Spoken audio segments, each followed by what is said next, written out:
हाँ तो बच्चों अब हम हृदय पढ़ेंगे, है ना। वहन के अंदर, ट्रांसपोर्टेशन के अंदर हृदय पढ़ेंगे। और इस हृदय की प्यारी सी संरचना को देख के, है ना, इससे मैस्मराइज होके बच्चे डॉक्टर बनने की ठान लेते हैं क्योंकि ये जो हृदय है, जब से मनुष्य का जन्म होता है और जब तक उसकी मृत्यु होती है, तब तक ये अनवरत रूप से कंटिन्यूअस, लगातार धड़कता रहता है। लब डब की आवाज़ आती रहती है, ठीक है ना। तो अब हम इसके बारे में, इस बहुत ही इम्पॉर्टेंट जो ऑर्गन है हमारी बॉडी का, इसके बारे में पढ़ेंगे। तो ये वहन के अंदर आता है, ट्रांसपोर्टेशन के अंदर आता है तो इसमें एक छोटी सी एक्टिविटी दिखा रखी है। ये कह रहे हैं कि अपने आसपास के स्वास्थ्य केंद्र पे जाओ और वहाँ पे पता करो कि जो मनुष्य हैं उनमें हीमोग्लोबिन की मात्रा की रेंज क्या है ना। तो नॉर्मली जो हीमोग्लोबिन होता है वो ये समझ लें अपन के 12 से लेके 16 तक होता है ना। 12 से लेके 16 ग्राम प्रति 100 ml, है ना। अगर 100 ml ब्लड लिया जाए तो उसमें 12 to 16 ग्राम जो है ना वो हीमोग्लोबिन की मात्रा होती है, ठीक है। फिर अगला पॉइंट है कि क्या ये जो बच्चे हैं, ठीक है ना, बच्चों में और जो वयस्क हैं, बच्चे और जो अडल्ट हैं, चिल्ड्रन के लिए क्या ये समान है? नहीं, ये समान नहीं होता। नॉर्मली जो बच्चे होते हैं उनमें जो हीमोग्लोबिन की मात्रा होती है वो क्या होती है? थोड़ी ज़्यादा होती है, ठीक है। और पुरुष और महिलाओं में हीमोग्लोबिन का अंतर, यस, है ना, जो महिलाओं का हीमोग्लोबिन होता है वो पुरुषों के मुकाबले कम होता है, ठीक है। अपने आसपास और इनका एनिमल्स का भी जानने के लिए ये बोल रहे हैं, ठीक है। अब हम आगे पढ़ते हैं कि पिछले अनुभाग में हम देख चुके हैं, पिछले सेक्शन में हमने देखा कि जो ब्लड है वो भोजन, ऑक्सीजन तथा वेस्ट मटेरियल्स जो है उनका हमारे शरीर में क्या करता है? ये ट्रांसपोर्ट करता है। और कक्षा 9 में ये बता रहे हैं कि आपने पढ़ चुके हो कि जो ब्लड है वो एक फ्लूइड है ना, और कनेक्टिव टिश्यू है, संयोजी ऊतक है। रुधिर में एक तरल माध्यम होता है, इसको प्लाज्मा बोलते हैं हम, प्लाज्मा या प्लाज्मा बोलते हैं। इसमें कोशिकाएं निलंबित रहती हैं, सस्पेंडेड होती हैं, इसके अंदर तैरती रहती हैं। प्लाज्मा भोजन, अभी प्लाज्मा है लेकिन मेरे मुंह से प्लाज्मा निकलता है ना प्लाज्मा भोजन, कार्बन डाइऑक्साइड तथा नाइट्रोजनी जो वेस्ट हैं उनका विलीन रूप में, सॉल्यूबल, है ना, घुले हुए रूप में ये ट्रांसपोर्ट करता है, ठीक है। ऑक्सीजन को क्या होता है? जो हमारी लाल रुधिर कणिकाएं होती हैं, जो रेड ब्लड कॉर्पसल्स होती हैं, वो ले जाती हैं। बहुत से अन्य पदार्थ जैसे साल्ट हो गए, उनका ट्रांसपोर्टेशन भी ब्लड के द्वारा किया जाता है। अब ये ट्रांसपोर्टेशन हो रहा है तो ट्रांसपोर्टेशन के लिए किसी पंपिंग इक्विपमेंट की आवश्यकता है, अतः हमें एक पंपन यंत्र, एक पंपिंग मैकेनिज्म, पंपिंग इक्विपमेंट की आवश्यकता है जो इस ब्लड को अंगों के आसपास क्या सके? धकेल सके, पुश कर सके। और किसकी जरूरत है हमें? ट्यूब्स के एक सर्किट की आवश्यकता है, नलियों के एक परिपथ की आवश्यकता है जो रुधिर को सभी ऊतकों तक भेज सके, तथा एक तंत्र की जो इसकी क्या कर सके? रिपेयर मेंटेनेंस, टूट फूट हो तो उसको क्या कर सके? रिपेयर कर सके, है ना। तो 3 चीज इसमें हो गई। पहला पंपिंग इक्विपमेंट, दूसरा एक सर्किट ऑफ ट्यूब्स, और तीसरा उसकी रिपेयर मेंटेनेंस की मैकेनिज्म, ठीक है। तो अब है हमारा पंप, हमारा जो पंप है जिसको हम क्या बोलते हैं? हार्ट बोलते हैं, हृदय बोलते हैं, है ना। देखो ये बहुत ही प्यारी सी संरचना है और इसको अपन मजे लेके पढ़ेंगे हृदय एक पेशीय अंग है, मस्कुलर ऑर्गन है, ये मसल्स से बना है ना। इसमें कोई हड्डियां नहीं होती हैं, है ना। किसका बना बेटा? ये मसल्स का बना हुआ है, जो हमारी मुट्ठी के आकार का है ना। जैसे ये मुट्ठी, बंद मुट्ठी होती है ना, ऐसे समझ लो, यूं, ऐसे इस आकार का है ना। अब छोटा बच्चा होगा तो उसकी मुट्ठी छोटी होगी, तो उसकी वो उस आकार का हो गया। बड़ा आदमी होगा तो उसकी मुट्ठी बड़ी होगी, इसलिए उसका हृदय भी बड़े आकार का होगा। तो लगभग मुट्ठी के बराबर उसका आयतन हम मान सकते हैं, ठीक है। क्योंकि ब्लड को ऑक्सीजन व कार्बन डाइऑक्साइड दोनों का ही ट्रांसपोर्ट करना होता है, अतः ऑक्सीजन रिच जो ब्लड है, ऑक्सीजन प्रचुर, रुधिर का मतलब क्या हो गया? जिसमें प्रचुर मात्रा में, है ना, ऑक्सीजन मिली हुई है, उसको कार्बन डाइऑक्साइड युक्त रुधिर से मिलने को रोकने के लिए हृदय जो है वो कई चैम्बर्स में बटा हुआ होता है, मिक्स नहीं हो जाए ये, है ना। तो इसलिए ये कई चैम्बर्स में बटा होता है। कार्बन डाइऑक्साइड प्रचुर रुधिर को, है ना, जो कार्बन डाइऑक्साइड रिच जो ब्लड है, कार्बन डाइऑक्साइड प्रचुर रुधिर को कार्बन डाइऑक्साइड छोड़ने के लिए फुफ्फुस में ले जाना होता है, फेफड़ों में ले जाना होता है, लंग्स में ले जाना होता है, ठीक है ना, तथा फेफड़ों से वापस ऑक्सीजनित रुधिर को, ऑक्सीजनेटेड ब्लड को हृदय में लाना होता है ना।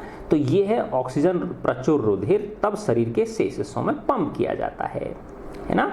तो बहुत अच्छी तरह से आपकी बुक में से समझाया गया है, ठीक है ना। तो देखो हम इस प्रक्रम को, हम इस प्रोसेस को विभिन्न चरणों में समझ सकते हैं। ऑक्सीजन प्रचुर रुधिर, जो ऑक्सीजन रिच ब्लड है, अब देखो मैं इसको तुमको ऐसे समझाता हूँ, यहाँ से ऐसे समझो ये, है ना। देखो ये इसके 4 पार्ट हो गए, देखो एक ये वाला पार्ट है ना, और एक ये नीचे वाला पार्ट हो गया। इसको बोलते हैं हम बायां अलिंद, लेफ्ट एट्रियम। अलिंद को क्या बोलते हैं? एट्रियम, ATRIUM, एट्रियम, ठीक है। और फिर देखो ये वाल्व हो गया, ये क्या चीज़ है? वाल्व है ना। वाल्व का क्या मतलब हुआ कि ब्लड सिर्फ ऊपर से नीचे आ सकता है, नीचे से ऊपर नहीं जा सकता। जैसे आपने साइकिल में देखा होगा, साइकिल में हवा भरते हैं पंप से, तो एक पतली सी काली सी रबर की ट्यूब होती है, कभी आपने नोट किया हो तो, है ना। तो उस ट्यूब में 1 वे है, यानी पंप से उस ट्यूब के अंदर से टायर, जो उसका जो, ऐसे समझो आप, कहने का मतलब ये है कि पंप से जब उसमें हवा भरेंगे तो वो उस टायर के अंदर ही जा सकती है, टायर से वापस पर्यावरण में नहीं आ सकती, वापस बाहर नहीं आ सकती, तो 1 वे हो गया। तो इस वाल्व से जो ब्लड है वो नीचे की तरफ आ सकता है, यानी अलिंद से निलय में आ सकता है, निलय से अलिंद में नहीं जा सकता, ठीक है ना, 1 वे, एक तरफा। तो सबसे पहले जो रुधिर है, ठीक है ना। अब देखो इसके पहले मोटा मोटा समझो आप, तो ये वाला पार्ट है, ये बायां अलिंद हो गया, और ये वाला पार्ट क्या है? बायां निलय हो गया। इसको वेंट्रिकल बोलते हैं, लेफ्ट वेंट्रिकल, लेफ्ट वेंट्रिकल। फिर ये वाला जो पार्ट है ना, ऊपर का जो हिस्सा है, ये दायां अलिंद हो गया, राइट एट्रियम हो गया, और ये नीचे वाला क्या हो गया? दायां निलय हो गया, राइट वेंट्रिकल हो गया, ठीक है। अच्छा, अब इसमें देखो 2 चीज होती हैं, एक है धमनियां, है ना, और दूसरा है सिराएं। अब देखो बहुत आसान है ना इसको समझना, कि ऐसे समझो, जो हृदय से रक्त लेके जा रही है, बाहर लेके जा रही है ना, हृदय से रक्त लेके निकल रही हैं, वो धमनियां कहलाती हैं, है ना। आर्टरीज बोलते हैं इनको, क्या बोलते हैं इनको? हम आर्टरीज बोलते हैं, इनको आर्टरीज बोलते हैं, ठीक है ना। और जो हृदय में रक्त लेके प्रवेश करती हैं, है ना, उनको हम बोलते हैं सिराएं बोलते हैं, है ना। तो ये वेन्स हो गई, इनको वेन्स बोलते हैं, सिराएं। तो सिंपल सी बात है ना। तो देखो इसीलिए ये जो हृदय में रक्त लेके आ रही है, ये क्या हो गई? ये फेफड़े से लेके आई, है ना, जो हमारी लंग्स हैं वहां से ये लेके आई, इसलिए इसको फुफ्फुस सिराएं बोलते हैं ना, पल्मनरी वेन्स बोलते हैं इनको, ठीक है।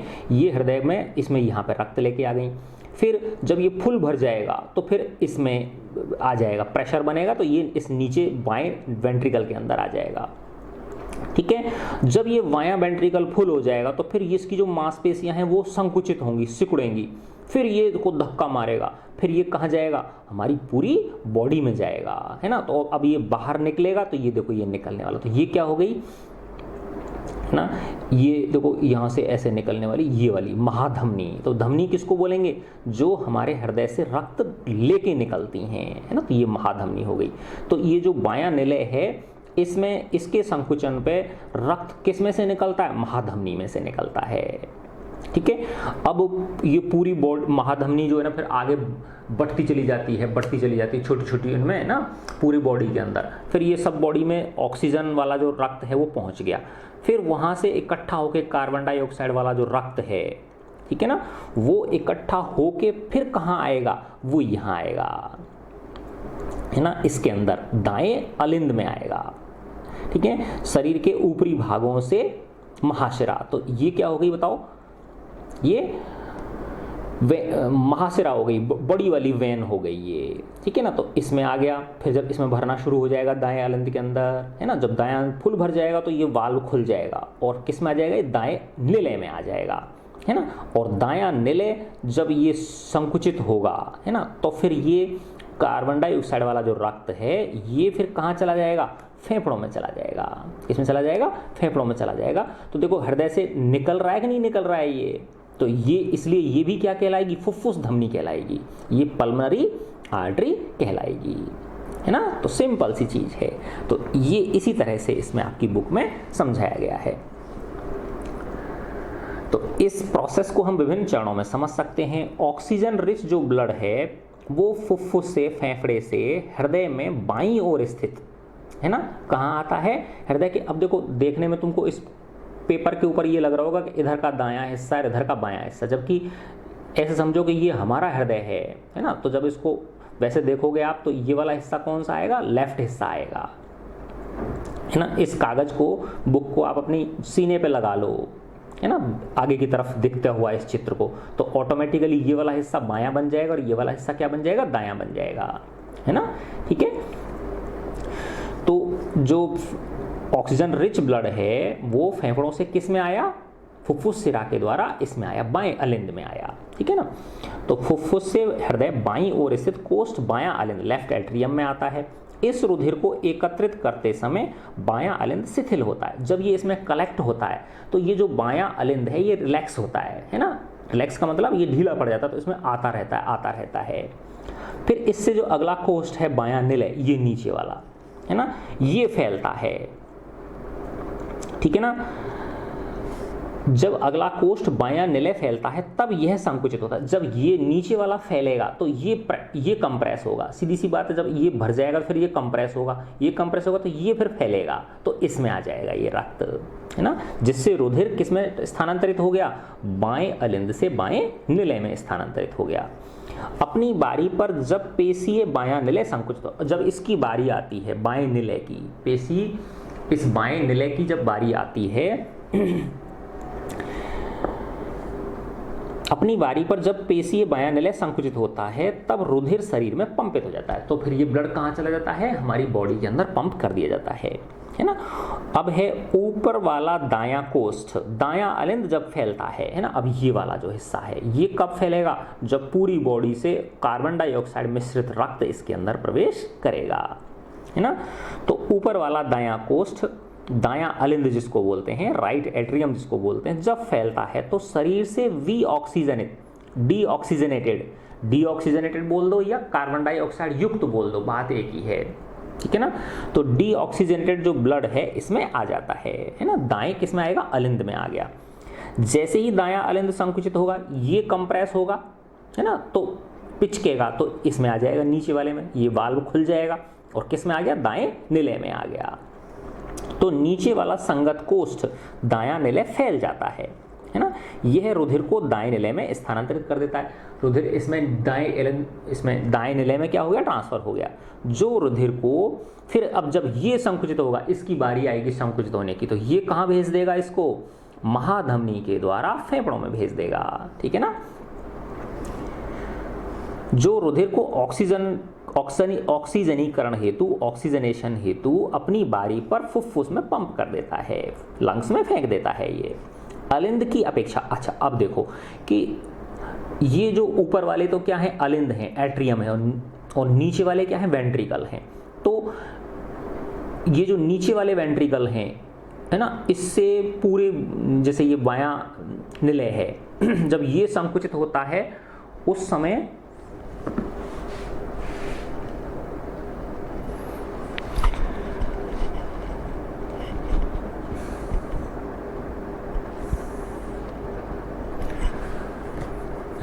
एक सेकंड बच्चों, है ना।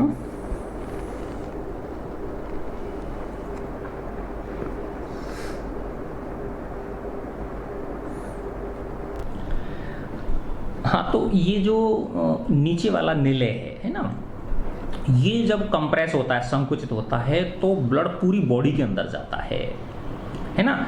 ऐसे ही ये वाला जो दायां निलय है ना, ये जब संकुचित होता है तो ये जो कार्बन डाइऑक्साइड वाला रक्त है ये कहाँ पहुँचता है, फेफड़ों में पहुँचता है ना। तो इसका मतलब ये कि इसकी दीवारें जो हैं, वॉल्स जो हैं वो मोटी होती हैं, है ना, क्योंकि प्रेशर ज़्यादा लगाना पड़ता है, नहीं लगाना पड़ता है ना, ठीक है। तो यही कहना चाह रहा है कि आलिंद की अपेक्षा निलय की पेशीय भित्ति मोटी होती है, क्योंकि निलय को पूरे शरीर में रुधिर भेजना होता है ना। जब अलिंद या निलय संकुचित होते हैं तो वाल्व उल्टी दिशा में रुधिर प्रवाह को रोकना सुनिश्चित करते हैं। तो वाल्व जो है वो ब्लड को अपोजिट डायरेक्शन में जाने नहीं देते हैं, ठीक है ना। अब इसमें और आपको अच्छी तरह से बताया गया है, जो फेफड़े हैं हमारे, लंग्स जो हैं, लंग्स में ऑक्सीजन रुधिर में प्रवेश करती है, ठीक है ना। हृदय का बायां व दायां बंटवारा ऑक्सीजनेटेड तथा डीऑक्सीजनेटेड रुधिर को, है ना, ऑक्सीजनेटेड मतलब जिसमें ऑक्सीजन मिली हुई है, वी ऑक्सीजनेटेड का मतलब क्या हो गया, वी ऑक्सीजनेटेड का मतलब जिसमें कार्बन डाइऑक्साइड मिली है, रुधिर को मिलने से रोकने में लाभदायक है। ये जो बंटवारा हो रहा है ना, बीच में क्या है, यहाँ पे एक दीवार है, ठीक है ना, जो इनको आपस में मिक्स होने से रोकती है। तो देखो कहने का मतलब ये कि इसका जो ऊपर वाला था, बायां अलिंद और बाएं निलय के बीच में वाल्व है, और दाएं अलिंद और दाएं निलय के बीच में वाल्व है, और इन दोनों के बीच में ये दीवार है, एक वॉल है, जो कि इनको आपस में इंटरमिक्स होने से क्या करती है, रोकती है, ठीक है। इस तरह का बंटवारा शरीर को उच्च दक्षतापूर्ण ऑक्सीजन की पूर्ति कराता है। पक्षी तथा जो स्तनधारी होते हैं, है ना, मैमल्स जो होते हैं, सरीखे जंतुओं को जिन्हें ऊर्जा की ज़्यादा आवश्यकता होती है, ये जो इस तरह का कंपार्टमेंट का जो काम है ये उनके लिए लाभदायक है, क्योंकि अपने शरीर का तापमान बनाए रखने के लिए निरंतर ऊर्जा की आवश्यकता होती है। उन जंतुओं में जिन्हें इस कार्य के लिए ऊर्जा का उपयोग नहीं करना होता है, शरीर का तापक्रम पर्यावरण के तापक्रम पर निर्भर होता है, ठीक है ना। जैसे जल स्थल चर, जो जिनको उभयचर बोलते हैं, जो पानी और इसमें भी दोनों में रह लेते हैं, जल स्थल पर रह लेते हैं, या बहुत से जो रेप्टाइल्स होते हैं, सरीसृप, है ना, इन जंतुओं में जो हार्ट होता है वो 3 चैम्बर्ड होता है, 3 कोष्ठी होता है, और ये ऑक्सीजनेटेड तथा डीऑक्सीजनेटेड रुधिर धारा को कुछ सीमा तक मिलना भी सहन कर लेते हैं। फिर दूसरी ओर मछली के हृदय में केवल 2 ही होते हैं, तो सीधा आया और गया वापस से, है ना। देखो अभी हम देखेंगे इसमें कि दोहरा परिसंचरण जो मानव हृदय है, इसमें क्या होता है, दोहरा परिसंचरण होता है। तो मछली में तो क्या है, सिर्फ एकल परिसंचरण हो गया, ठीक है ना।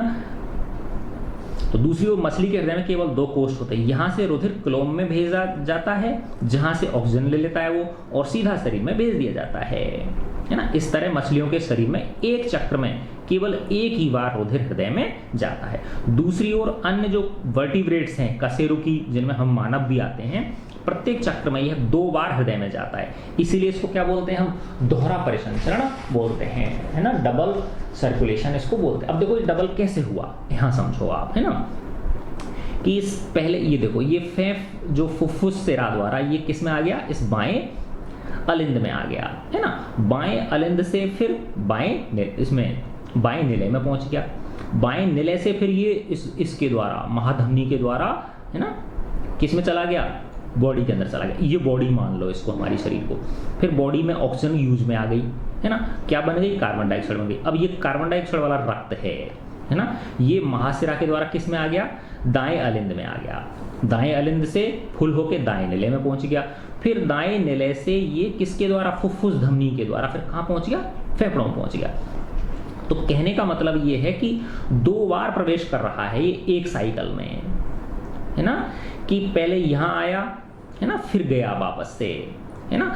अब ऐसे समझो आप कि अगर ये वाला जो रक्त है ये बजाय हृदय में आने के सीधा ही फेफड़ों में चला जाता, तो ये क्या है, एकल परिसंचरण होता, लेकिन सीधा नहीं जा रहा, वापस से किस में आ रहा है, हृदय में आ रहा है ना। तो इसलिए क्या हो गया, डबल साइकिल हो गया, एक साइकिल में 2 बार, एक चक्र में 2 बार, इसीलिए इसको क्या बोलते हैं, दोहरा परिसंचरण बोलते हैं। आया ना समझ में। देखो दोबारा समझाता हूं आपको कि फेफड़े से ये रक्त आया, है ना, बाएं अलिंद में आया, बाएं अलिंद से बाएं निलय में, फिर इस महाधमनी के द्वारा बॉडी में चला गया, फिर इस शरीर की कोशिकाओं ने यूज कर लिया, और अगर माना अब ये वापस से इस हृदय में ना जाके सीधा फेफड़ों में चला जाता ऑक्सीजन ग्रहण करने हेतु, कार्बन डाइऑक्साइड देने हेतु, तो हम इसको एकल परिसंचरण कह रहे।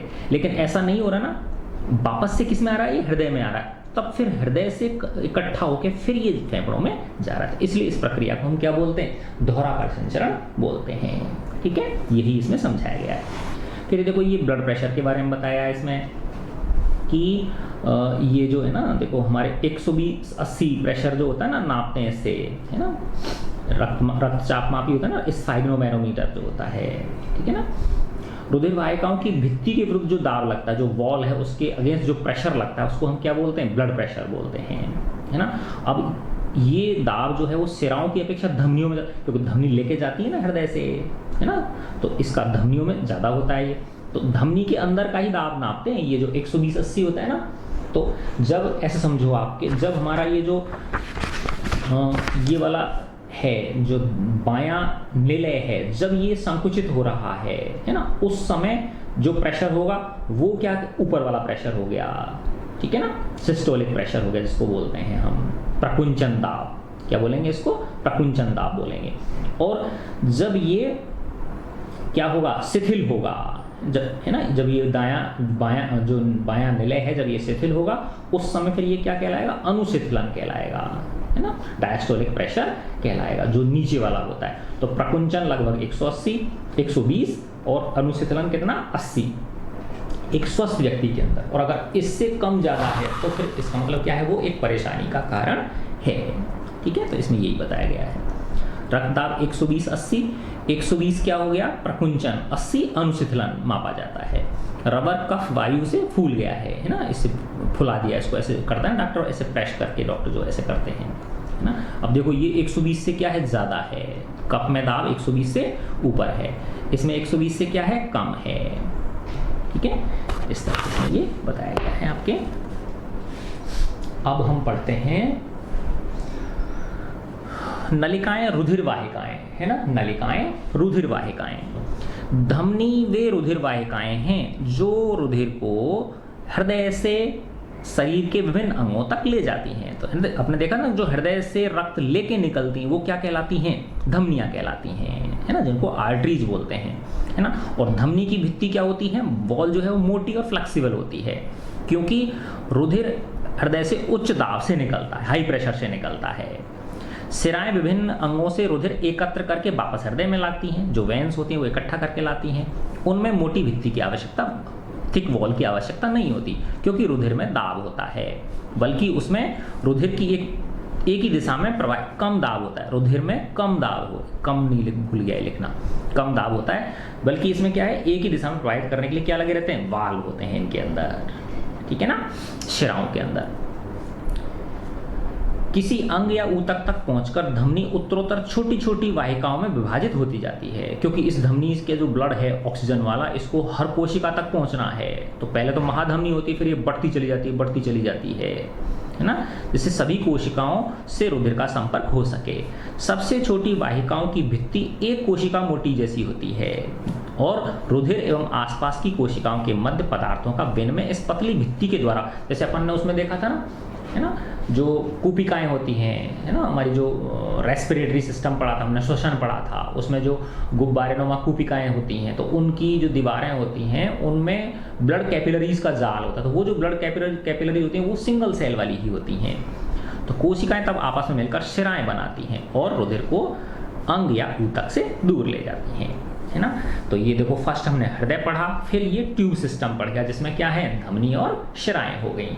फिर इसके बाद आता है कि मेंटेनेंस किसके द्वारा होता है? प्लेटलेट्स के द्वारा होता है। कभी आपने सुना हो और ये उसको बुखार हो गया, उसकी प्लेटलेट्स डाउन हो गई, है ना, तो फिर उसको क्या चढ़ाना पड़ता है? रक्त चढ़ाना पड़ता है। तो इन ट्यूब्स के सिस्टम में यदि कोई लीकेज प्रारंभ हो जाए, रिसना प्रारंभ हो जाए, तो क्या होगा? दिक्कत हो सकती है ना। क्या होगा उससे? लीकेज अगर तो रक्त जो है वो ट्यूब से बाहर आ जाएगा और बाहर की जो गंदगी है ना, वो वेस्ट प्रोडक्ट्स हैं वो किसके अंदर प्रवेश कर जाएंगे? रक्त के अंदर प्रवेश कर जाएंगे। तो उस स्थिति पर विचार कीजिए, जब हम घायल हो जाएं या हमारे ब्लड निकलने लगे, है ना, कट लग जाए कहीं तो घायल, या एक्सीडेंट हो गया, उस समय रक्तस्राव होने लगे, तो रक्त को रोकने के लिए थक्का बनाते हैं फिर हमारी ये जो सिस्टम है, प्लेटलेट्स जो हैं। तो तंत्र से रुधिर की हानि प्राकृतिक रूप से कम होनी चाहिए। इसके अतिरिक्त रक्तस्राव से जो प्रेशर है उसमें भी कमी नहीं आनी चाहिए। अगर प्रेशर में कमी आ जाएगी तो क्या होगा? उन बॉडी के ऑर्गन्स तक रक्त नहीं पहुंचेगा, है ना, और वो जो अंग है वो डैमेज हो सकता है, जिससे पंपिंग प्रणाली की दक्षता में कमी आ जाएगी अगर ऐसी लीकेज होगी तो। इसे रोकने के लिए रुधिर के अंदर प्लेटलेट्स कोशिकाएं होती हैं जो पूरे शरीर में भ्रमण करती रहती हैं, और जहाँ भी कहीं लीकेज दिखता है वहीं वो उसको बंद कर देती हैं, और रक्तस्राव के स्थान पर रुधिर का थक्का बनाकर उसके मार्ग को क्या कर देती हैं, अवरुद्ध करती, ब्लॉक कर देती हैं, लीकेज को क्या कर देती हैं, ब्लॉक कर देती हैं। ठीक है। एक तंत्र और होता है लसिका तंत्र, जिसको बोलते हैं लिम्फ सिस्टम, है ना। यह अन्य प्रकार का द्रव है जो वहन में भी सहायता करता है। ये किसमें, ट्रांसपोर्टेशन में भी क्या करता है, ये सहायता करता है। इसे लसिका या टिश्यू फ्लूइड कहते हैं। केशिकाओं की भित्ति में उपस्थित छिद्रों द्वारा, है ना, जो केशिकाएं हैं, कैपिलरीज हैं, उनकी वॉल्स में क्या होते हैं, छोटे छोटे छिद्र होते हैं, उनसे कुछ मात्रा में क्या है, प्लाज्मा, प्रोटीन तथा जो ब्लड है वो कोशिकाएं बाहर निकालकर ऊतक के अंतर कोशिकीय अवकाश में आ जाती हैं, है ना। तो उनसे, उन केशिकाओं से वो बाहर आ जाता है, और जो उनके बीच में स्पेस होता है कोशिकाओं की, उसमें वो जमा हो जाता है ना, तथा ऊतक तरल या लसिका का निर्माण करते हैं। यह रुधिर के प्लाज्मा की तरह ही है, लेकिन यह रंगहीन तथा इसमें अल्प मात्रा में प्रोटीन होते हैं। लसिका जो इंटरसेलुलर स्पेस है से लसिका कोशिकाओं में चला जाता है, जो आपस में मिलकर बड़ी लसिका वाहिनी बनाती हैं, और अंत में बड़ी सिरा में ये खुलती हैं। पचा हुआ तथा छोटी आंत द्वारा अवशोषित वसा का वहन लसिका द्वारा होता है। तो लसिका किसको ट्रांसपोर्टेशन करती है, जो पचा हुआ और छोटी आंत द्वारा जो एब्जॉर्ब्ड फैट हैं, है ना, उनका ट्रांसपोर्टेशन इसके द्वारा होता है, और अतिरिक्त तरल को बाह्य कोशिकीय अवकाश से वापस रुधिर में ले जाता है। ठीक है। तो ये हमने मनुष्य के अंदर ट्रांसपोर्टेशन पढ़ लिया। अब हम आते हैं पादपों में, है ना, कि भाई पादपों में ट्रांसपोर्टेशन कैसे होता है। अब पादपों में ट्रांसपोर्टेशन का मतलब क्या है बेटा, पादप क्या लेते हैं, जमीन से जल लेते हैं वो, ठीक है ना, वायुमंडल से गैसों का आदान प्रदान होता है, फिर इससे कुछ खनिज लवण भी लेते हैं, फिर उसके अलावा क्या है कि पत्तियों में भोजन बनता है।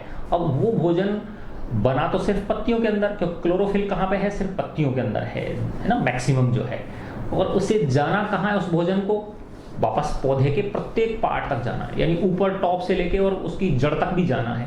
तो एक तरह से नीचे से ऊपर और ऊपर से नीचे, जड़ों से पत्तियों तक क्या पहुंचना, पानी पहुंचाना और खनिज लवण पहुंचाना। ऐसे पत्तियों में जो भोजन बना उसको जड़ तक पहुंचाना। तो ये ऊपर नीचे का सिस्टम हो गया कि नहीं हो गया, नीचे से ऊपर जाना, ऊपर से नीचे आना। तो ये इसके लिए, अब उस प्लांट के अंदर कोई पंप तो है नहीं, समझे ना बात, कोई हृदय जैसी संरचना तो है नहीं। तो इसमें इस चीज़ का अध्ययन किया गया कि ये जो ट्रांसपोर्टेशन है पौधों के अंदर, जो वहन है, ये किस प्रकार से होता है। ठीक है। तो पादपों में परिवहन, ट्रांसपोर्टेशन इन प्लांट्स, हम पहले चर्चा कर चुके हैं कि पादप किस प्रकार CO2 जैसे सरल यौगिक लेते हैं। CO2 कैसे लेते हैं ये, है ना, तो हमने देखा था ना CO2 कैसे लेता है, बताओ। उसके अंदर पत्तियों में क्या होते हैं, रंध्र होते हैं, पोर्स होते हैं, स्टोमेटा जिसको बोलते हैं, वो खुल जाते हैं, है ना। तो कार्बन डाइऑक्साइड क्या कर लेता है, वो अंदर ले लेता है, और प्रकाश संश्लेषण द्वारा, फोटोसिंथेसिस द्वारा ऊर्जा का भंडारण, है ना, जो स्टोरेज है, क्लोरोफिल युक्त विशेष अंगों के रूप में, कहाँ से, ऊर्जा का भंडारण क्लोरोफिल युक्त अंगों, विशेष रूप से पत्तियां, स्पेशल रूप से कौन है, पत्तियों में करते हैं, वो उसका स्टोरेज कर लेते हैं। पादप शरीर के निर्माण के लिए, अब पौधे के शरीर में क्या होता है, वृद्धि भी तो होनी है उसमें, है ना, उसके लिए आवश्यक कच्ची सामग्री अलग से प्राप्त की जाती है, नीचे से लेता है वो, है ना। पौधे के लिए नाइट्रोजन, फास्फोरस, दूसरे खनिज लवणों के लिए मिट्टी जो है, मृदा जो है, वो निकटतम है और प्रचुरतम स्रोत है। इसलिए इन पदार्थों का अवशोषण जड़ों द्वारा, जो मृदा के संपर्क में रहते हैं, किया जाता है। यदि मृदा के संपर्क वाले अंगों में तथा क्लोरोफिल युक्त अंगों में दूरी बहुत कम है, अगर माना प्लांट छोटा है ना, तो मिट्टी और पत्तियों के बीच में क्या है, जैसे गमले के अंदर लगाओ तो बहुत छोटा हो गया, तो उसमें तो क्या है, डिफ्यूजन से भी चीज हो सकती है, जो विसरण है उसके द्वारा भी मिट्टी में से खनिज लवण और पानी जो है वो कहाँ जा सकता है, पत्तियों तक जा सकता है। लेकिन अगर प्लांट बहुत बड़ा है, तो पीपल का पेड़ है ना, करीब 6 मंजिल के बराबर, तो उसमें खाली विसरण की वजह से वो नहीं जा सकता। ठीक है ना। दूरी कम है तो ऊर्जा व कच्ची सामग्री पादप शरीर के सभी भागों में आसानी से विस्तृत हो सकती है। यदि पादप शरीर की डिजाइन में परिवर्तन के कारण ये दूरियां बढ़ जाती हैं, जैसे बड़े पौधे, बड़े पेड़ जो हैं, तो पत्तियों में कच्ची सामग्री पहुंचाना तथा जड़ों में ऊर्जा उपलब्ध कराना तथा पत्तियों से जड़ों के अंदर क्या पहुंचाना, ऊर्जा पहुंचाना, इसके लिए जो विसरण प्रक्रम है ये पर्याप्त नहीं होगा। ये जो खाली डिफ्यूजन प्रोसेस जो है ये सफिशिएंट नहीं है। ऐसी परिस्थिति में परिवहन की एक सुदृढ़ प्रणाली आवश्यक हो जाती है ना। तो ट्रांसपोर्टेशन की एक दूसरी मैकेनिज्म हमें चाहिए होती है। तो विभिन्न शरीर अभिकल्पना के लिए ऊर्जा की आवश्यकता भी अलग अलग होती है। अलग तरह का प्लांट है तो उसके लिए ऊर्जा की नीड भी अलग होती है। पादप प्रचलन नहीं करते, मूवमेंट तो नहीं होता, और पादप शरीर का एक बड़ा अनुपात अनेक ऊतकों में डेड सेल्स के रूप में होता है ना। प्लांट्स के अंदर क्या होते हैं, बहुत बड़ा प्रोपोर्शन किन का होता है, डेड सेल्स का होता है, तभी तो उसका तना इतना कठोर होता है, शाखाएं इतनी कठोर होती हैं, डेड सेल्स ही तो कठोर बनाती हैं उसको, क्योंकि अगर लाइव सेल होगी तो वो लचीली होगी, फिर समझे ना बात। तो प्लांट्स के अंदर जो इतनी कठोरता होती है वो किसकी वजह से होती है, डेड सेल्स की वजह से होती है। इसके परिणाम स्वरूप पादपों को कम ऊर्जा की आवश्यकता होती है मनुष्यों की तुलना में, तथा वे अपेक्षाकृत धीमे वहन तंत्र प्रणाली का उपयोग कर सकते हैं। स्लो ट्रांसपोर्टेशन सिस्टम से भी काम उनका चल सकता है। जिन दूरियों पर परिवहन तंत्र का प्रचलन कर रहे हैं लंबे वृक्षों में, वे बहुत अधिक हो सकते हैं। ठीक है। पादप वहन तंत्र पत्तियों से भंडारित ऊर्जा युक्त पदार्थ तथा जड़ों से कच्ची सामग्री का वहन करेगा। अब ये दोनों चीज हो गई नहीं होगी। जो पौधों का जो ट्रांसपोर्टेशन सिस्टम है ये क्या करेगा, जो पत्तियों के अंदर जो भंडारित ऊर्जा, स्टोर्ड एनर्जी है, उसको पौधे के प्रत्येक भाग तक पहुंचाएगा, और जड़ों से क्या पहुंचाएगा, कच्ची सामग्री पत्तियों तक पहुंचाएगा। ठीक है ना। तो ये जो दो पथ हैं स्वतंत्र तथा संगठित चालन नलिकाओं से निर्मित होते हैं। सीव ट्यूब्स किससे निर्मित होते हैं, ये सीव ट्यूब्स से निर्मित होते हैं। ठीक है ना।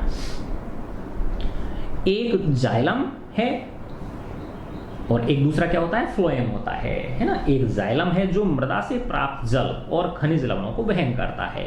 दूसरा फ्लोएम हो गया जो पत्तियों से, जहां पत्तियों के अंदर क्या हो रहा है, प्रकाश संश्लेषण के उत्पाद बनते हैं, संश्लेषित होते हैं, वहां से पौधे के अन्य भागों तक वहन करता है ना। तो जाइलम का काम क्या हो गया, पानी और खनिज लवणों को जड़ों से कहां तक पहुंचाना, पत्तियों तक पहुंचाना है ना। और फ्लोएम का क्या कार्य हो गया, पत्तियों में जो ऊर्जा बन रही है उस ऊर्जा को पौधे के प्रत्येक हिस्से तक पहुंचाना।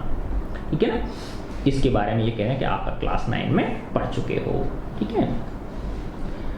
अब है जाइलम ऊतक में जड़ों, तनों तथा पत्तियों की वाहिनिकाएं तथा वाहिकाएं आपस में जुड़कर अब ये बता रहा है कि जल का ट्रांसपोर्टेशन कैसे होता है।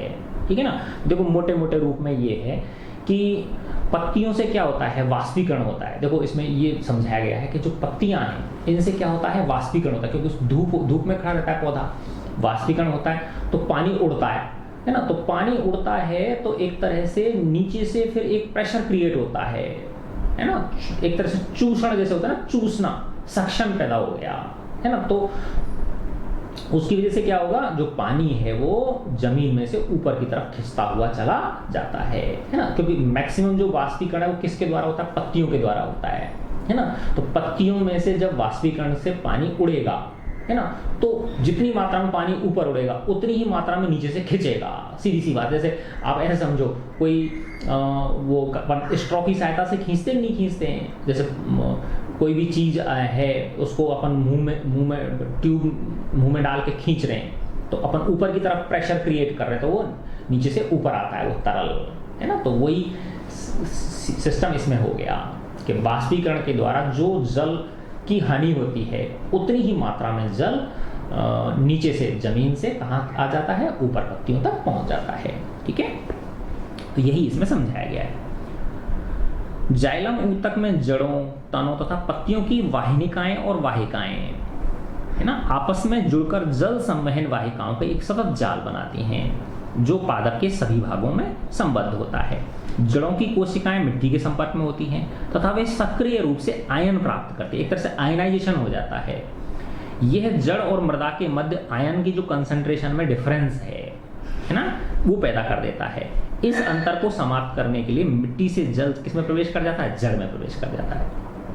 इसका अर्थ यह हुआ कि जल कंटिन्यूअस जड़ से जाइलम में जाता है और जल के एक कॉलम का निर्माण हो जाता है जो लगातार ऊपर की ओर धकेला जाता है ना। अब ये चलो एक छोटे पौधे के लिए हो गया, है ना, लेकिन बड़ा पौधा है तो उसमें फिर वही क्रिया विधि काम आएगी कि पत्तियों के द्वारा वाष्पीकरण से जल की हानि होगी और एक सक्शन पैदा हो जाएगा, एक चूषण पैदा हो जाएगा।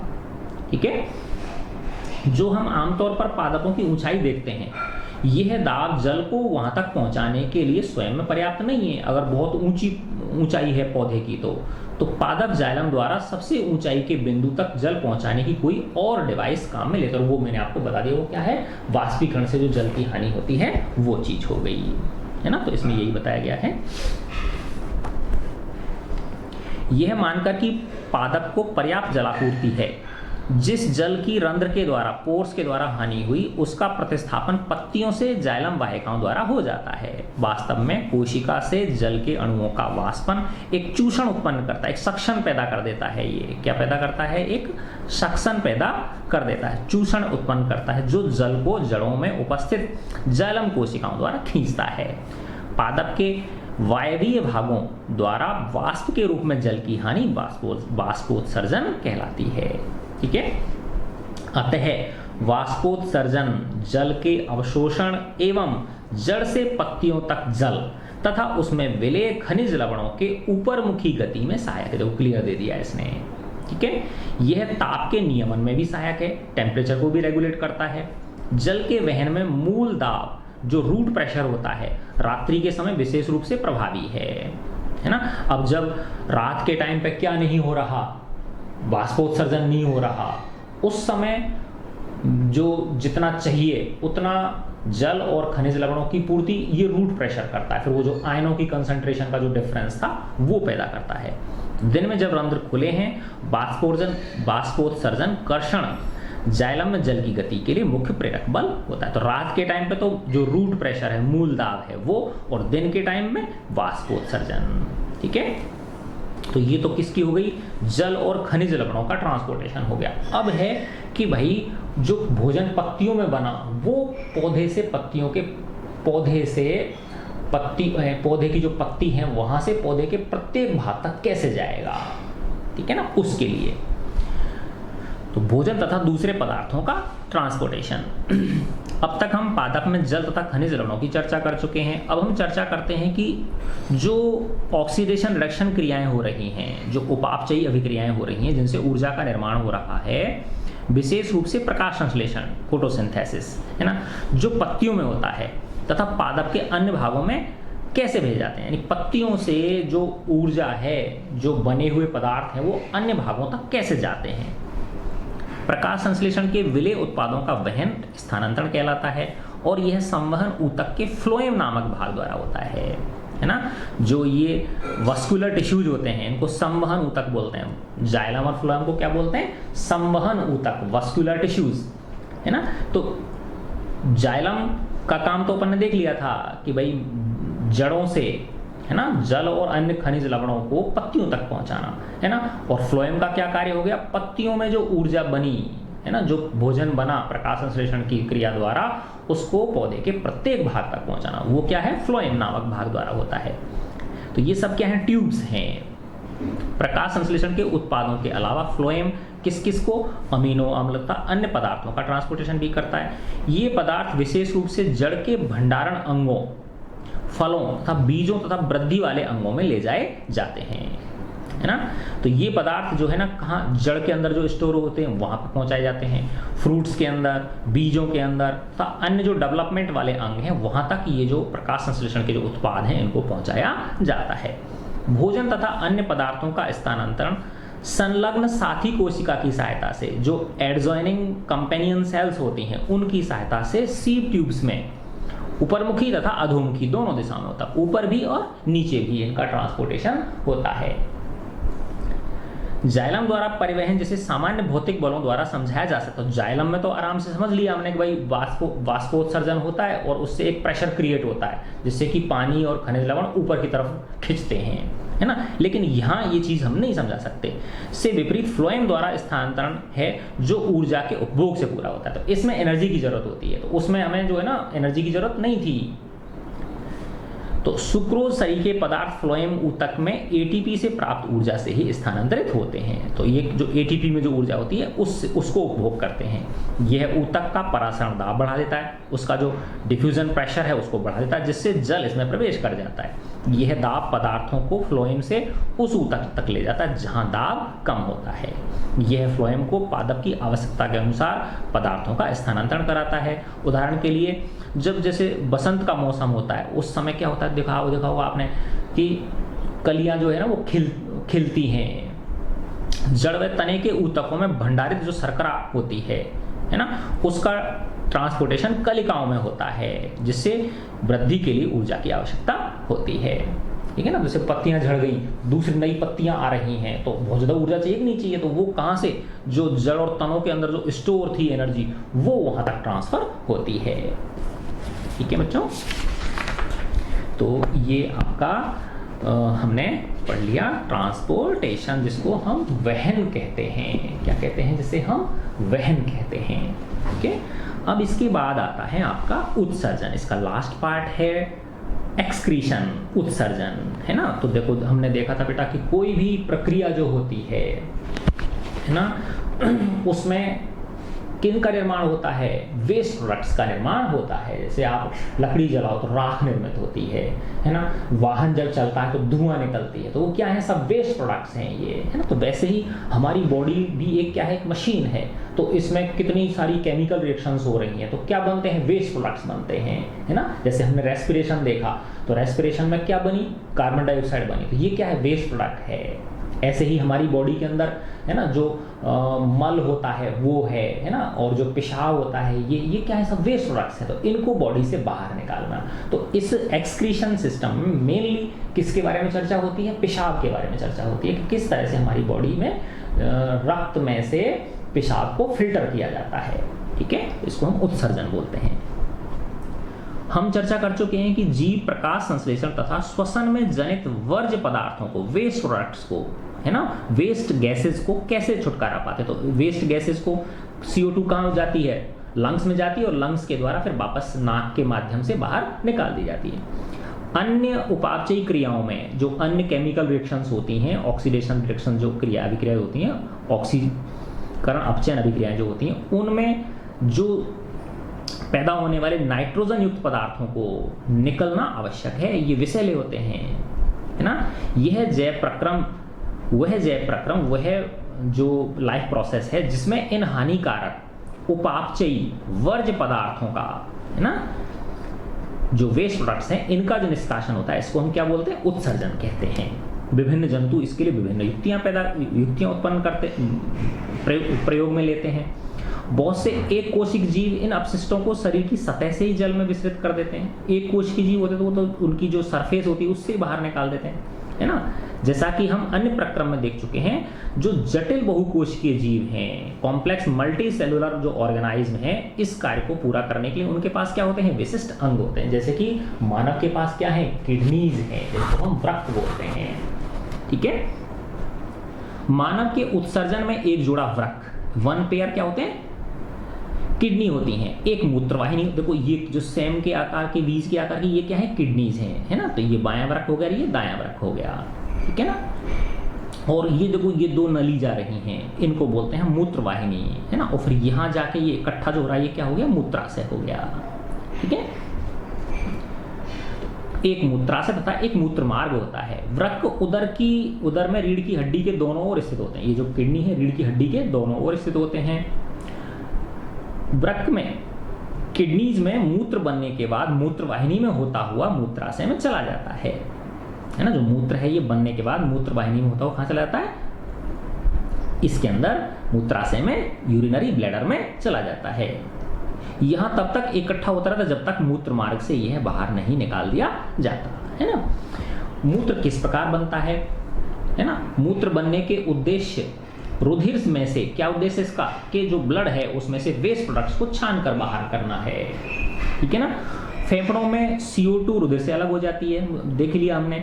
जबकि नाइट्रोजनी जो वेस्ट प्रोडक्ट्स हैं जैसे यूरिया हो गया, यूरिक अम्ल हो गया, ये वृक्क में रुधिर से अलग कर लिए जाते हैं। तो इनको ब्लड में से कौन अलग करता है? वृक्क अलग करते हैं, किडनी अलग करती हैं। यह कोई आश्चर्य की बात नहीं कि वृक्क में आधारी निस्यंदन एकक जो फिल्ट्रेशन यूनिट्स जो होती हैं वो फेफड़ों की तरह ही बहुत पतली भित्ति वाली है ना, जैसे फेफड़ों के अंदर देखा था ना अपन, कूपिकाएं होती हैं, बहुत ही फाइन एंड डेलिकेट वॉल होती हैं उनकी, तो वैसे ही इसमें फिल्टर करने के लिए, जैसे उसमें क्या थी, कूपिकाएं थी, तो ऐसे ही इसमें क्या होते हैं, नेफ्रॉन्स होते हैं, ठीक है ना। तो ये फिल्ट्रेशन यूनिट्स होती हैं, बहुत पतली भित्ति वाली रुधिर केशिकाओं का गुच्छ होता है ना। क्या होता है ये? एक ब्लड कैपिलरीज का गुच्छा होता है। वृक्क में प्रत्येक केशिका गुच्छ एक नलिका के कप के आकार के सिरे के अंदर होता है। एक कप की शेप का एक सिरा होता है, उसके अंदर होता है यह नलिका छने हुए मूत्र को इकट्ठा कर लेती है। प्रत्येक वृक्क में, प्रत्येक किडनी में ऐसे अनेक फिल्ट्रेशन यूनिट्स होते हैं, है ना, बहुत असंख्य फिल्ट्रेशन यूनिट्स होते हैं, नेफ्रॉन्स होते हैं, है ना, जिन्हें हम वृक्काणु या नेफ्रॉन कहते हैं, है ना, जिन्हें हम क्या बोलते हैं, वृक्काणु या नेफ्रॉन बोलते हैं। देखो यहाँ पे ये एक नेफ्रॉन को बड़ा करके दिखाया गया है इसमें, ठीक है ना। देखो ये वृक्क धमनी की शाखा इधर से है ना, और ये वृक्क शिरा की शाखा, ठीक है।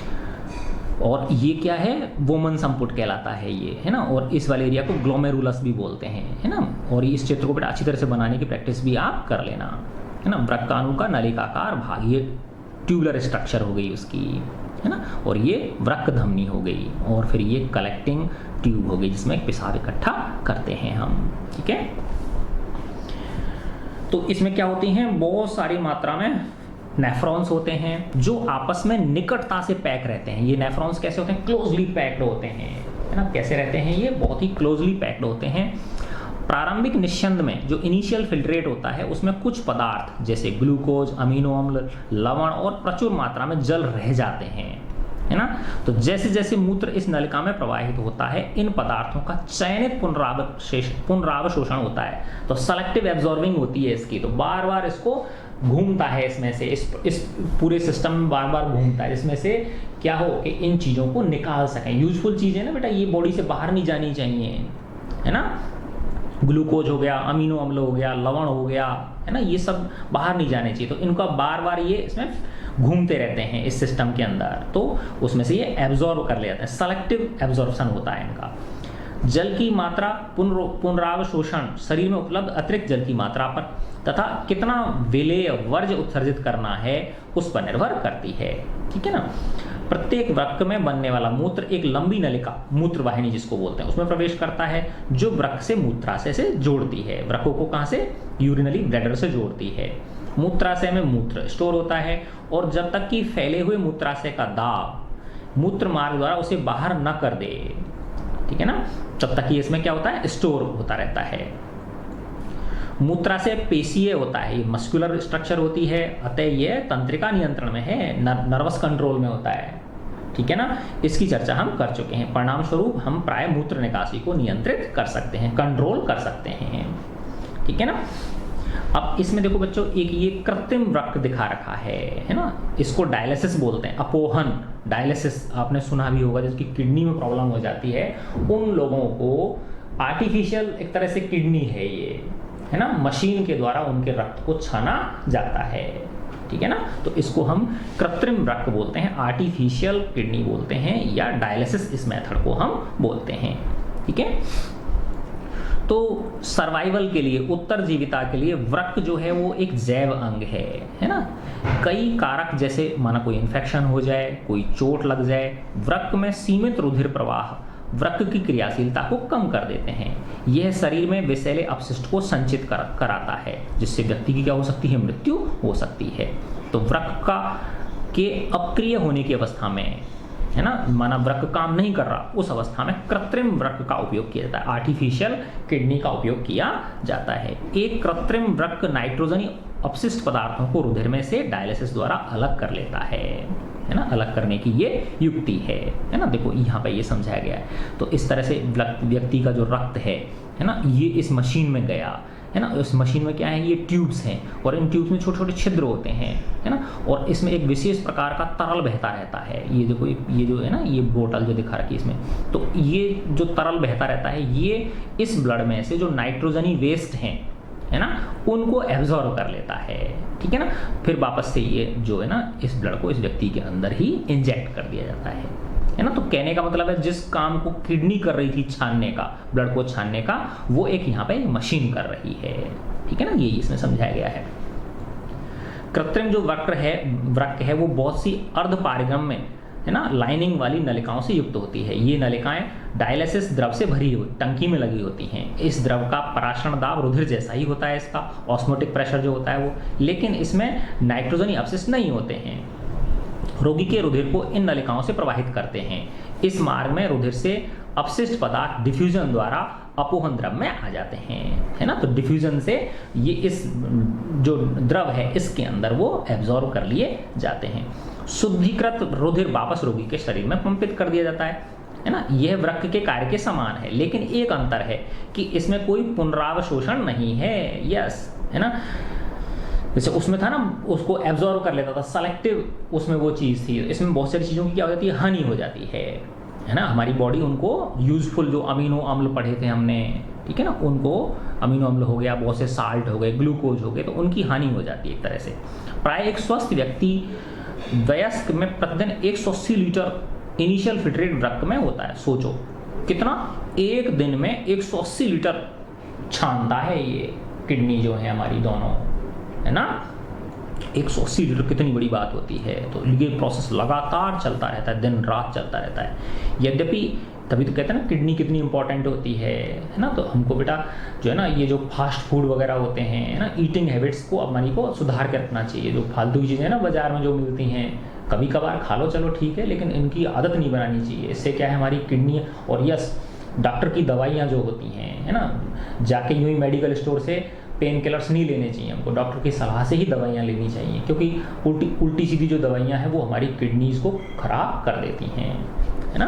तो यद्यपि एक दिन में उत्सर्जित मूत्र का आयतन वास्तव में 1 या 2 लीटर ही होता है। मूत्र तो कितना निकल रहा है, 1 या 2 लीटर, लेकिन छान कितना रहा है, 180 लीटर। तो बार बार उसमें से वो घूमता रहता है, जिससे कि जो यूजफुल प्रोडक्ट्स हैं वो हमारी बॉडी से बाहर नहीं निकल जाए पेशाब में, ठीक है ना। क्योंकि शेष निश्चंद वृक्क नलिकाओं में पुनरावशोषित हो जाता है। दोबारा से उसको क्या कर लेते हैं, एब्जॉर्ब कर लेते हैं, ठीक है। अब इसमें बताया कि पौधों में उत्सर्जन कैसे होता है, प्लांट्स के अंदर जो एक्सक्रीशन है ये कैसे होता है। अब आपने देखा ही होगा भाई, प्लांट्स के पास ऐसी कोई मैकेनिज्म तो है नहीं किडनी जैसी, तो प्लांट कैसे वेस्ट प्रोडक्ट्स को बाहर निकालेगा। यस, देखो बेटा, जो पौधे की कोशिकाएं होती हैं, है ना, जैसे अपन ने प्लांट सेल्स पढ़ी, तो उनमें रिक्त स्थान खूब सारा होता है ना। जैसे पत्ती को ही ले लो, तो पत्ती की जो कोशिकाएं हैं उनमें बीच में बहुत सारा रिक्त स्थान होता है। तो वो जो वेस्ट प्रोडक्ट है ना, वेस्ट प्रोडक्ट जो है वो उस जो रिक्त स्थान है उसमें जमा होता जाता है और धीरे धीरे तुमने देखा वो पत्ती पीली पड़ने लग जाती है। जब वेस्ट प्रोडक्ट उस पत्ती में ज़्यादा इकट्ठा हो जाएगा तो पत्ती क्या हो जाएगी, पीली पड़ जाएगी, और फिर बाद में वो पौधा उस पत्ती को क्या करता है, गिरा देता है। तो इस तरह से वो वेस्ट प्रोडक्ट से छुटकारा पाता है। दूसरा, आपने देखा हो गोंद वगैरह निकलते हैं, है ना, कुछ विशेष प्रकार के द्रव भी पौधे पे से काला काला, कभी अगर आपने नजर किया हो, बबूल वगैरह होती है ना, उन पे कभी गौर करना, तो काला काला सा एक चिपचिपा पदार्थ सा बहता रहता है, तो वो भी सब क्या है, वेस्ट प्रोडक्ट है उसका, ठीक है। तो पौधे उत्सर्जन के लिए जंतुओं से बिल्कुल भिन्न प्रकार की युक्तियां प्रयुक्त करते हैं। प्रकाश संश्लेषण में जनित ऑक्सीजन भी अपशिष्ट उत्पाद कही जा सकती है लेकिन ऑक्सीजन तो हमारे काम आ जाती है वो, ठीक है ना। हम पहले चर्चा कर चुके हैं कि पौधे ऑक्सीजन तथा कार्बन डाइऑक्साइड के साथ कैसा व्यवहार करते हैं। वे अतिरिक्त जल से जल को भी कैसे वो वाष्पोत्सर्जन द्वारा छुटकारा पा लेते हैं। फिर है, पादपों में बहुत से ऊतक मृत कोशिकाओं के बने होते हैं और वे अपने कुछ भागों जैसे पत्तियों का क्षय भी कर सकते हैं, डिके कर सकते हैं, उनको गिरा सकते हैं। बहुत से पादप अपशिष्ट उत्पाद कोशिकीय रिक्तिकाओं में संचित रहते हैं, है ना। जो कोशिकाओं की जो रिक्तिकाएं होती हैं, जो खाली स्थान होता है, उसमें संचित इकट्ठा करता जाता है। पौधे से गिरने वाली पत्तियों में भी अपशिष्ट उत्पाद संचित रहते हैं। अन्य अपशिष्ट उत्पाद जैसे रेजिन हो गया, गोंद के रूप में विशिष्ट रूप से पुराने जाइलम में संचित रहते हैं। पौधे भी कुछ अपशिष्ट पदार्थों को अपने आसपास की मृदा में भी उत्सर्जित करते हैं, मिट्टी के अंदर भी ये उत्सर्जित उनको करते हैं। ठीक है बच्चों, तो आपका ये लेसन पूरा हो गया है ना। तो देखो हमने शुरुआत कहाँ से करी थी, है ना, हमने शुरुआत करी थी कि बॉडी के अंदर किस प्रकार से एक ईश्वर ने हमें कितनी जो है ना एक शानदार मशीन हमको दी है ना। फिर हमने इसमें पोषण पढ़ा, न्यूट्रिशन पढ़ा, जिसमें मुख्य रूप से क्या था, पाचन था, है ना। फिर हमने श्वसन पढ़ा, श्वसन के बाद फिर वहन पढ़ा, है ना, ट्रांसपोर्टेशन जिसमें हृदय, है ना, और फिर इसके बाद उत्सर्जन जिसमें क्या आ गई थी, किडनीज आ गई थी हमारी, है ना। तो मैं आशा करता हूँ मैंने देखो आपको बच्चों एक एक लाइन पढ़ाने की कोशिश की। तो बेटा ये बुक रीडिंग की आदत डालो, है ना। अपने पास मेन काम यही तो है, पढ़ाई तो है ना। और तुम्हें बताऊँ मैं आपको कि पढ़ाई जो है सबसे आसान काम है। जब तुम्हारी नौकरी लग जाएगी ना तब पता चलेगा तुमको कि कितनी कठिनाई आती है। सबसे आसान अगर दुनिया में कोई काम है तो वो है यस स्टडी, पढ़ाई। पढ़ाई करते समय हर चीज़ के लिए टाइम होता है हमारे पास, तो खूब दिल से पढ़ो, मन से पढ़ो। ठीक है बच्चों, गॉड ब्लेस यू ऑल। और मैं अगर आपको बेटा मेरा वीडियोस पसंद आया है तो आप हमारे चैनल को सब्सक्राइब करें, लाइक करें वीडियोस को, है ना, मुझे कमेंट करके बताएं। लाइक कमेंट करने से क्या होता है, उसकी विजिबिलिटी बढ़ती है, अन्य बच्चों तक भी वो चीज़ जाती है ना। तो अन्य बच्चों तक भी पहुंचनी चाहिए, उनको भी लाभ होना चाहिए ना। और अपने फ्रेंड्स के साथ शेयर करें। ठीक है बच्चों, गॉड ब्लेस यू ऑल।